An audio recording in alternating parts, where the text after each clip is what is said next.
I think the discovery of life on Mars, no matter how humble, the simplest microorganism, will imply a profound revolution in the science of biology. I think the discovery of life on Mars will permit many people to make the grand leap to the assumption of a galaxy filled with life. Viking, a mission to soft land two 1,200-pound spacecraft like this on the surface of Mars and search for life there. This is Launch Complex 41, from where the Viking missions will be launched on the Titan Centaur launch vehicle. On August 11th, the first mission will be launched, and 10 days later, the second will be launched from this same pad. The lander and orbiter were shipped from the factory down here to KSC in February of this year.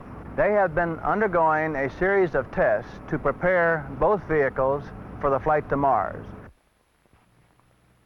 Launched separately on August 11th and 21st, the Vikings spend nearly a year traveling to Mars, with the first arriving in mid-June 1976 in preparation for a July 4th landing.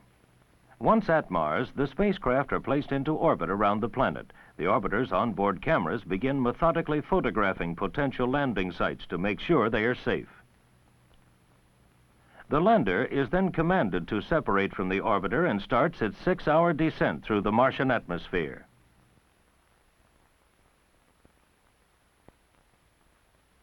A parachute pops out about 20,000 feet above the surface. Finally, 3 terminal descent engines fire at 4,000 feet from touchdown, serving as brakes for the plunging spacecraft. The lander now slowly descends and softly lands. Its camera views the surrounding landscape. The place we want to land is in the northern hemisphere. Now I'm going to tell you about the reasons for this. The first site is here. It's called Chryse.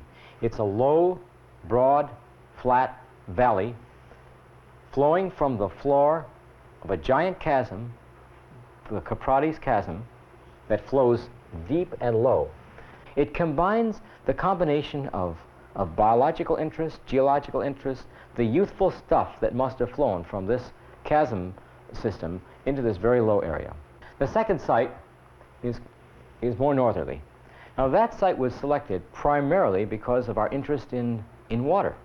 Cydonia represents one area at a high latitude where there is the possibility that sometime during the year, for some small period, that there could be transient liquid water. And for the biological reasons, that liquid water is absolutely paramount.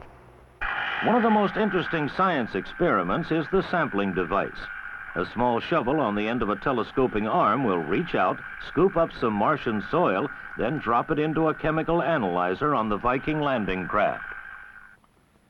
If there are Mars quakes, they will be transmitted through Viking's legs to an onboard seismometer.